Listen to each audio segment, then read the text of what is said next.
The diesel fumes from the moving truck still hung in the air when the police cruiser rolled up, its lights casting an accusing glow across the gravel drive. I'd barely been at my inherited lake cabin for 5 minutes when a woman in stilettos, her face as sharp as her tailored suit, stormed across the dock, phone glued to her ear. "Yes, officer, he's here. The drifter I told you about," she snapped, her voice slicing through the pine-scented breeze. Neighbors peeked from their porches, drawn to the drama like moths to a porch light. The officer's boots crunched closer, his expression grim, like he'd been waiting for this call. "Sir, you need to leave. There's a restraining order." Humiliation burned hotter than the Afghan sun as I stood there, my childhood haven slipping through my fingers, stolen by some HOA queen who thought she could bully a veteran. She had no clue who she was messing with. What would you do if someone tried to erase your family's legacy? I'm Ethan Cole, retired Master Sergeant, 22 years serving my country, thinking I'd earned a quiet retirement. I was wrong. Some wars follow you home. The cabin was my Uncle Amos's pride, built in 1965 with his own calloused hands after Korea. Every summer, I'd sit on that creaky dock, learning to tie knots and soaking in his stories, the air thick with Old Spice and pipe smoke. When he passed last spring, he left me this slice of paradise, its workshop still smelling of tackle boxes and sawdust. I planned to fix boats for locals, read the books I'd hauled through 3 deployments, and live simply on my pension. But Willowbrook Lake had changed since Amos's days. By 2000, developers had invaded, dropping $500,000 McMansions that suffocated the old cabins. Then came Victoria Hawthorne, sweeping in during 2018 like a designer-clad storm. Married to Caleb Hawthorne, a contractor who struck gold in the housing boom, she bought the biggest lakefront mansion and, within 6 months, crowned herself HOA president, preaching community standards. Trouble started a week before my move-in. A certified letter arrived, gold embossed with Willowbrook Lake Homeowners Association, demanding $15,000 in upgrades, new roof, siding, landscaping, dock repairs for a cabin Amos had kept pristine for 57 years. I called the number. "Willowbrook Lake HOA. This is Victoria," she purred, her sweetness laced with venom. "Mr. Cole, we can't allow substandard properties to ruin our investment value. Perhaps a veterans complex across town would suit you better." The creak of Amos's floorboards under my feet screamed defiance. These weren't violations. They were history hand-hewn beams, a stone fireplace built from lake rocks, a porch where my family learned to clean fish. "The improvements are non-negotiable," she continued. "Non-compliance means legal action." The line went dead. This wasn't about standards. It was about erasing my family's mark. 3 days later, a process server handed me papers thicker than my deployment orders, an emergency injunction to block my move-in.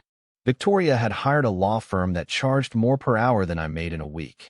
But 22 years in the military taught me the enemy's first move is rarely their strongest. It's loud, desperate, meant to rattle you. So, I hit the county courthouse, armed with a notebook and Amos's patience. The basement smelled of moldy paper, but it held the truth. For hours into digging through records, I found Amos's 1965 deed no restrictions, no HOA, because the HOA didn't exist until 2003. Grandfathered rights trumped their rules. Then, a bombshell. Caleb's company had snagged an $80,000 no-bid contract for HOA road repairs in 2022, work nobody could verify. This wasn't just about my cabin. It was corruption, plain and simple. In the parking lot, I met Clara Wentworth, a 78-year-old retired paralegal wrestling a walker from her ancient Honda. "You're Amos's boy," she said, her voice like gravel. "Heard that Hawthorne woman's giving you hell." She knew how developers weaponized HOAs to drive out old-timers, jacking up taxes until families couldn't stay. "Your uncle's deed is gold," she said, "but you'll need help." That night, I spread Amos's Purple Heart and my research across his kitchen table. A restraining order kept me out for 3 weeks, eating through my savings at a motel. But I had ammunition. Always check your deeds date against HOA formation. Older deeds hold untouchable rights. Victoria didn't wait. Her next move was an emergency community meeting, announced on cardstock fancier than my discharge papers. The community center reeked of carpet cleaner and tension. Victoria's PowerPoint, maintaining our investment value, was pure fear-mongering, pushing a $25,000 per property assessment for security. I walked in wearing my dress uniform, ribbons gleaming, letting her supporters squirm. When I demanded to inspect HOA finances, her smile turned razor-sharp. "Mr.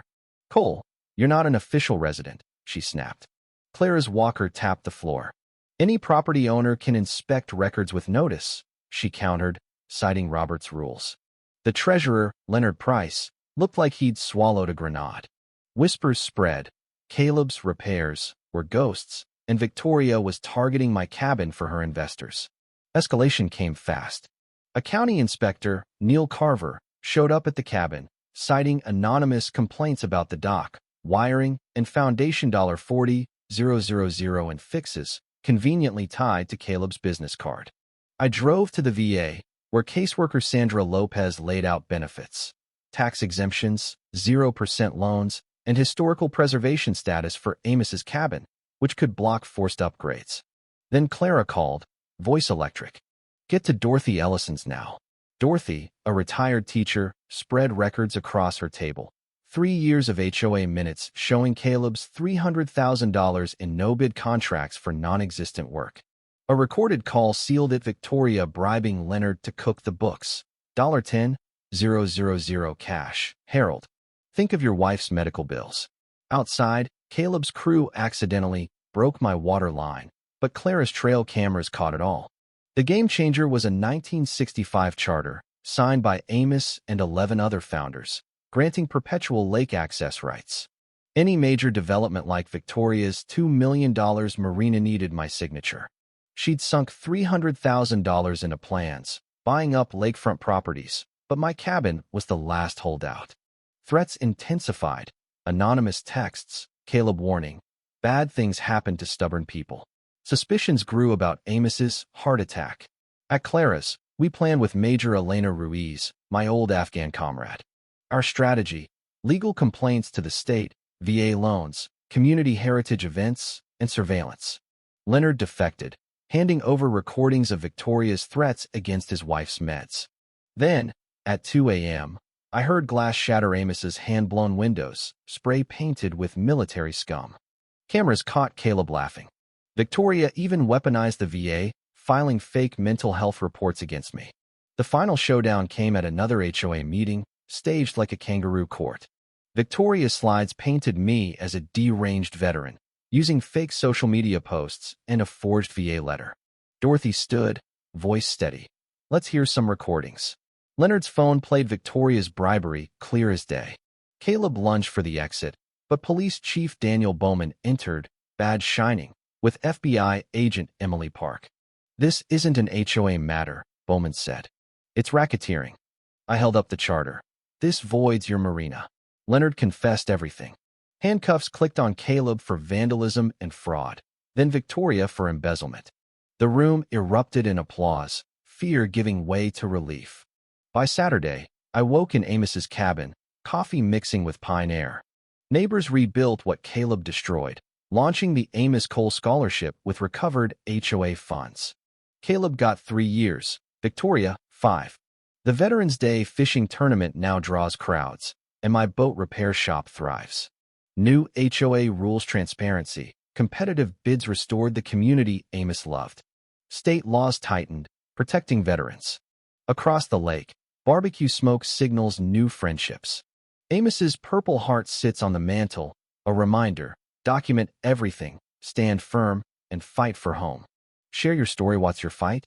Together, we can stop the bullies.